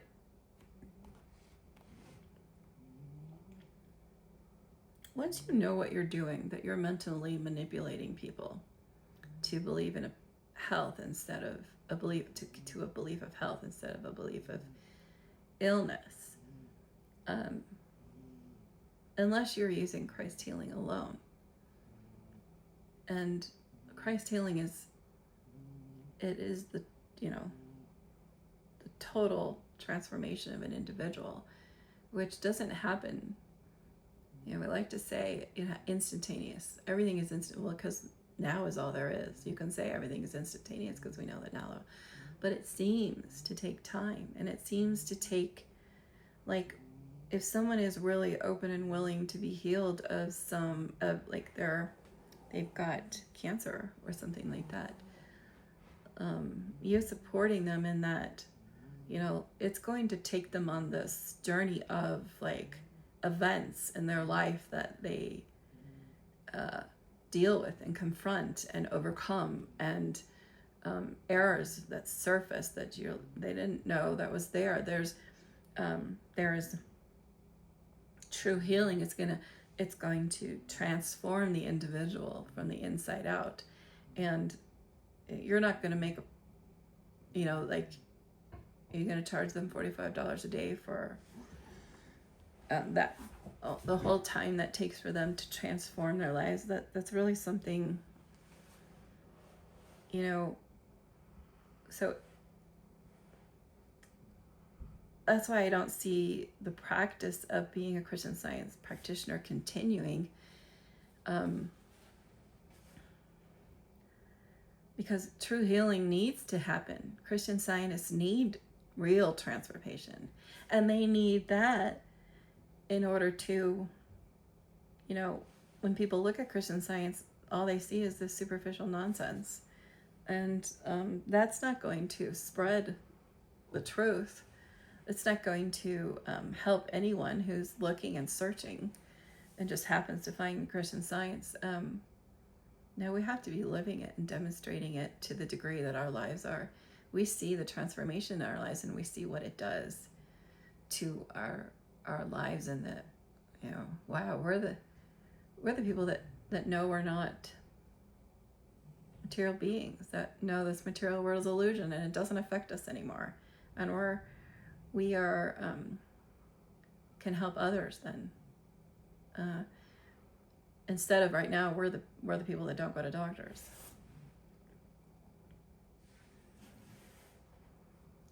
But if you're engaging in this type of healing and you're doing that because you think that's the right thing to do, because the church says you can do it, and because you make a living off of it, and because this is what you'd like to be doing, or you had a calling but you got sidetracked in this mental treatment, you're delaying the progress. You are hurting your fellow Christian Scientists. You may not see your 70, 80-year-old patients and see their daily lives and how confused they are, and how afraid of doctors they are, and how wondering why they're not being healed they are. You don't have to see that. You don't have to like witness that, but the rest of us do. They are our parents, they're our family members, and the rest of us have to see what you've done to them by continuing to keep them believing that that's what they're getting from you is true healing. And this statement, whoever practices, who practices the science the author teaches, not your own concept of Christian Science, but the science the author teaches, through which mind pours light and healing upon this generation, can practice on no one from sinister or malicious motives without destroying his own power to heal and his own health. That's a warning to us that hold ourselves out as healers. Are you doing it for the money? Not a good reason. Are you doing it because you were born into it? Because your mom was a practitioner and your grandma was a practitioner? Not a good reason. Are you doing it because you just think that's the next step and that you've always wanted to be a practitioner? Not a good reason. And do you think that allowing Christian Scientists to go on forever in perpetuity, believing they're getting real healing when they're only getting treatments, do you believe that's okay? Like, it's not your business, it's between them and God, and obviously God's allowing it, so why don't you take your cut of it? I think those are sinister and malicious motives. And those individuals will lose their power to heal, and they'll lose their own health.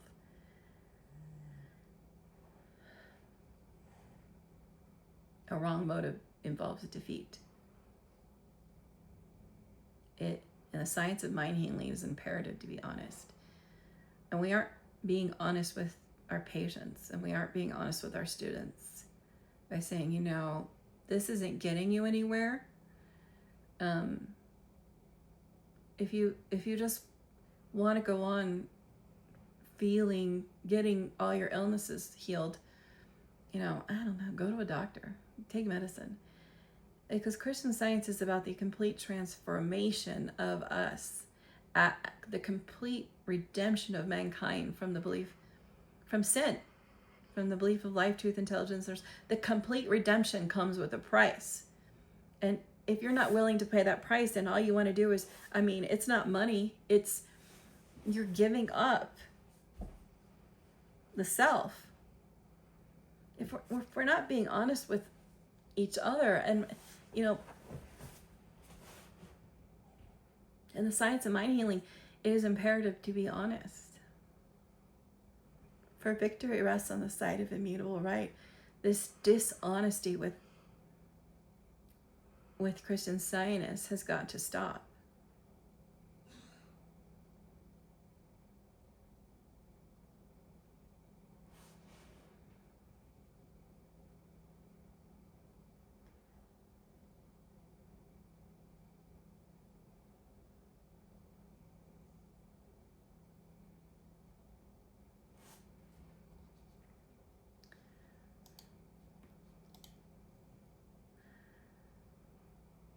And then on page 447, the other citation, we have no authority in Christian Science and no moral right to attempt to influence the thoughts of others, except it be to benefit them.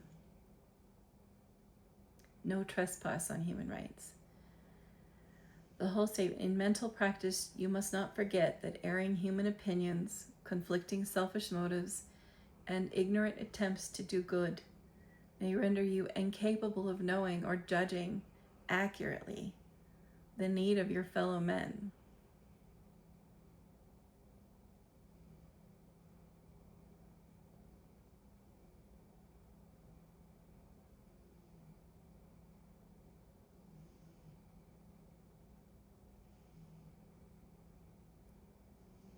Erring human opinions, if you believe that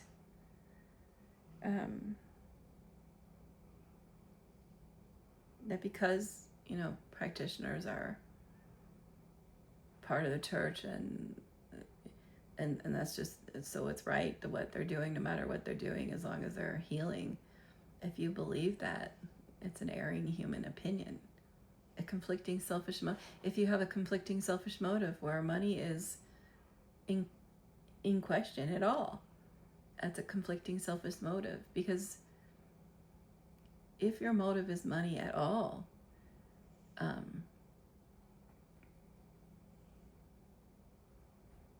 ignorant attempts to do good.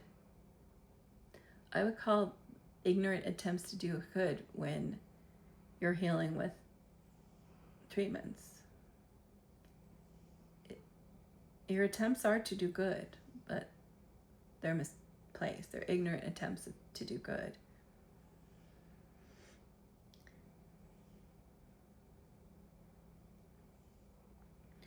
I think this statement obviously also applies to, us as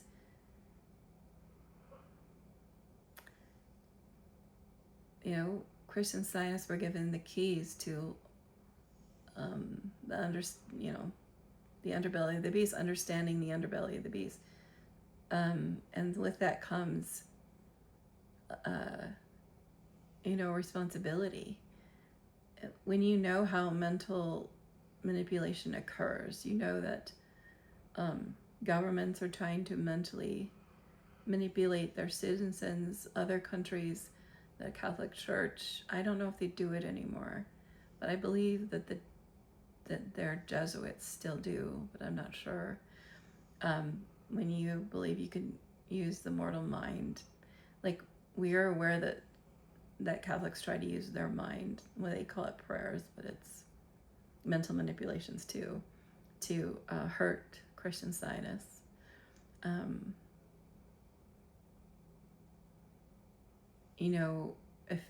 If you, like when I joined the church, someone really didn't like me when I joined my branch church for the first time. And the hate directed towards me, was painful, and it was causing me all kinds of problems. But I didn't at that time quite understand how it all worked. And then she gave a testimony where I saw, oh yeah, that's what was happening. Now I know, now I understand. Because she'd been healed of that hate.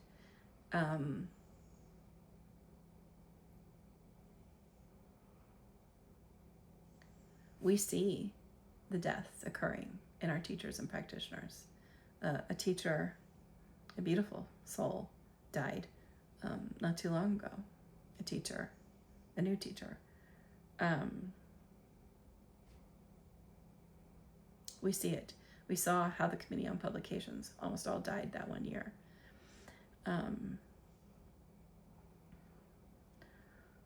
We understand how mortal mind works and how it operates.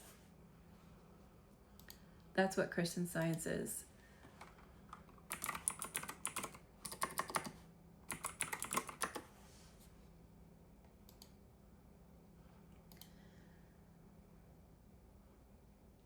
Find out how much sin claims of you and how much of this claim we admit as valid or comply with. The people that rose up against Mrs. Eddy, like Stetson and Woodbury and the other guy and others, and the next friend suit. Like when you read, it's a good practice to read, not practice. It's good to read the biographies once. You'll be led to the right ones for you, but I like Gottschalk and I like the Peel trilogy. But there's others. It's good to see what Mrs. Eddy was up against and why she did what she did and why she wrote what she did, and not to think that she believed in some voodoo animal magnetism, but that she was explaining to us how evil operates.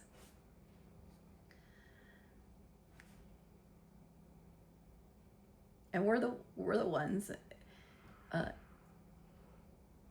We were the first ones in this planet to have a teaching directly teaching how evil operates and saying so, how the mortal mind operates. And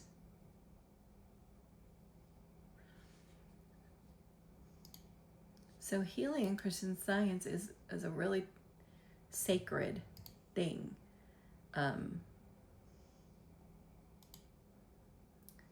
And to take what we know about the power of mortal mind, seeming power, because obviously it's still within the illusion, it's unreal. But we don't know that until we've really come through it and we've had this full transformation. That do we see that it's unreal? It is unreal. But we know how it operates. We see how it operates. Find out how it operates and make sure it doesn't do it. So trying to influence, trying to use those mental powers to influence others' thoughts, to try and get them to, like, if you have an opinion on how people should be, and you're trying to mentally manipulate someone to try and make them be this or that, or hating someone. I had an experience with my husband where I was really angry with him one day, and he was having serious heart problems that day, like to the point he was on his knees. And it came to me, it was like, that was me, my hate. Oh my God, I'm hurting him. And you don't realize it. No one realizes it. And we don't, as a movement, we haven't, it's not talked about because the fear is people are going to use it to topple governments and to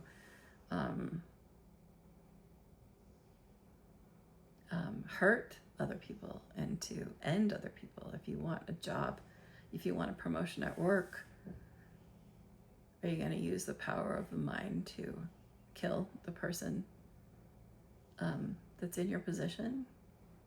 If you can, if that was possible.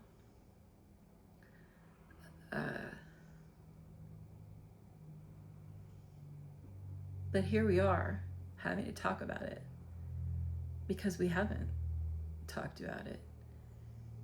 And most Christian Scientists of today, they don't know. They don't know Christian Science is serious business. And they don't know the power of the mind. And they don't know that their healers, quote unquote healers, are using mental manipulations on them. And that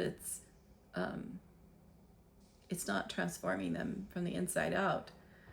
It is patching them up just like going to a doctor would patch them up. It's using the power of belief to patch them up, just as like when you take medication, it's using the power of belief to patch you up, or to, they don't know that. There's a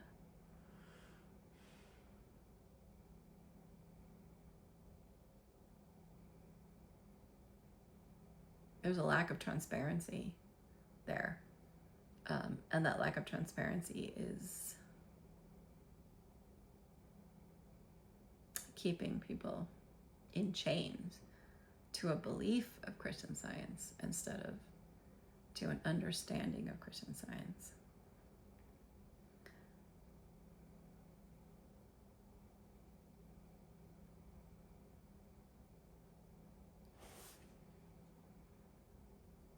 So you can use the power of your mind to influence the thoughts of others in emergencies, in when they're being mentally manipulated themselves and they don't know it. It might come to you to help in that way. And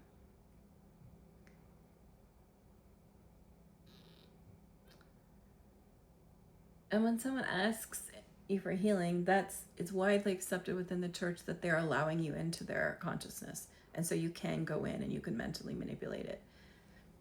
But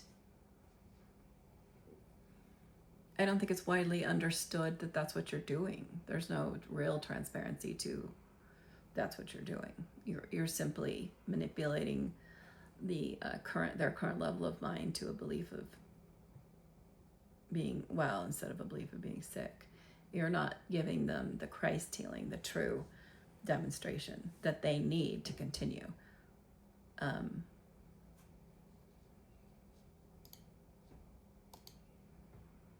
And, you know, a wrong motive involves defeat. It's defeat for yourself, it's defeat for your practice, it's defeat for your patients, your students, and it's defeat for the movement.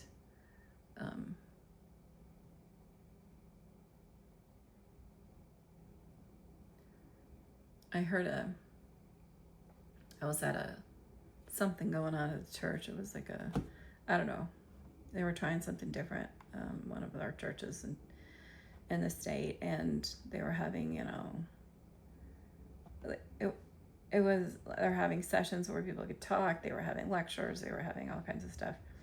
And I remember there being a lecturer, and he went into a tirade on Christian Scientists not paying their practitioners. And he was, you know, because his wife was a practitioner, and I guess, yeah. And yeah, I would agree with, you know, what on the human surface, what he was saying, that, you know, they tend to, there's a lot of like, oh, can you take the bill down? Or, and I don't blame people, because like today we have to have health insurance. Most of us have to have it for emergencies, because if we're taken to the emergency room, it's like $5,000 a pop at least. And then, you know, so most of us have to have that. And then we have to pay for practitioners and teachers for healing. And that's on the material surface of Christian Science, which is like, you know, not what should be going on, like not what, but that's what's going on right now. And so a lot of people, you know, try and get the price down, or just don't pay and just want to be your friend, and as your friend want, you know, but I'm not a practitioner anymore. And I don't, you know, I think taking money for healing, I know it had to be done at a certain time, and I know people have to live, but his point was, you know, Christian practitioners have to make a living, and they're the ones helping you, and you don't want to pony up any of your money. And yeah, I see it from both sides, from being a patient and from being a practitioner. But it was really clear to me that this guy entering into the practice for him or his wife, or, you know, whatever he was elected, was not a holy event. It wasn't like this indisputable thing, like I can't do anything but help others, right? I don't want to do anything in life, like I can't even try, like I want to do all this other stuff, but this is the only thing I can do. Like it was more of like a choice of, you know, and we had to be able to make a living off of it. And I think at a time, yeah, that was right, because we were supporting, in the beginning of the movement, we were supporting a large number of people who were brand new to Christian Science. And people were, you know, if you look at Andrew Hartzug and his that he recently passed, but you know, you could be on his mailing list for a monthly or a quarterly newsletter, and he would track the number of church closings and openings, and you could see like church membership, like openings of new churches was going up and up and up and up, and all of a sudden, boop, boop, boop, boop, boop, boop, boop, boop, boop, boop. So at the time, we had to support a massive movement that was growing every day exponentially, with people brand new to Christian Science. And yeah, so practitioners were provided for them, because, you know, the whole transformation of being is new to them. And so they start small with like reading the books and learning that they don't have to rely on medication and doctors anymore, that the divine mind does help, and that practitioners will help with that if you're not there yet. But now we're just supporting, we seem to just be supporting like a generational, where these people have been in forever. They've been learning Christian Science since they were kids. It's a whole new dynamic, and where you have there are people new to Christian Science, but you have a huge, you have a group of people who are right now thinking they are totally dependent on practitioners because they haven't learned this stuff at all. It just hasn't been taught to them since, it wasn't taught to my parents, wasn't taught to their parents. They didn't know it was this huge transformation of thought going from believing you're immortal to understanding you're immortal. They thought it was all about healing disease. I mean, that's how they were brought into it. There were healings that occurred and that got their attention, and that's when they started studying that, like my great-grandparents and great...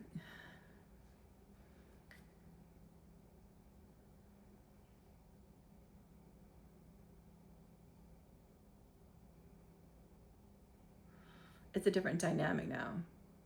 And to make your living off of people who don't know what it is, it feels like you're using them. It feels like you could say, well, it's their deal. It's their demonstration. If they want to use me, that's how I make my living. But I think that the true teachers and practitioners will be led into different avenues and different ways when they start to realize, are we holding people in chains here? Are we being absolutely honest? Like, are we just being, are we almost holding them down from taking off into flight because we're being here and supplying this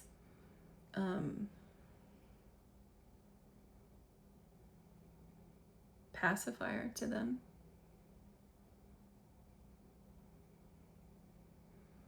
And you have some that will tell you, you can't just call me for everything because you need to be working it out.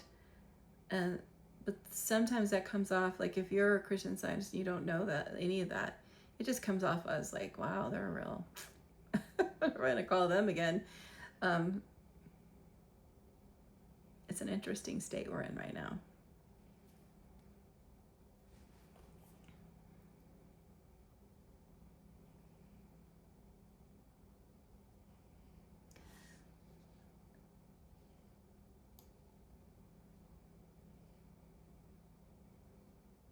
It's interesting. One of the quotes I'm led to put on, my webpage and my profile is underneath the statement of, that I was asked about today. Whoever practices, you're going to lose your own power to heal. That statement on Science and Health, page 446, line 11. If you go down further to line 30, this is the quote I'm led to put on my profile. Is covering iniquity will prevent prosperity and the ultimate triumph of any cause. Ignorance of the error to be eradicated oftentimes subjects you to its abuse. That's right below this. It's iniquity overcome. Covering iniquity will prevent prosperity and the ultimate triumph of any cause. We consider Christian Science a cause, the one cause.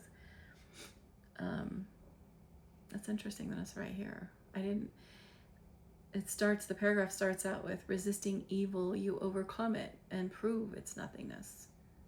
Not human platitudes, but divine beatitudes reflect the spiritual light and might which heal the sick. The exercise of will brings on a hypnotic state detrimental to health and integrity of thought. The exercise of will, which is the human mind, brings on a hypnotic state detrimental to health and integrity of thought. This must therefore be watched and guarded against. Covering iniquity will prevent the prosperity and the ultimate triumph of any cause. Ignorance of the error to be eradicated oftentimes subjects you to its abuse. That seems to sum up what I've been saying today. So I'll just leave it there, and I hope that helps.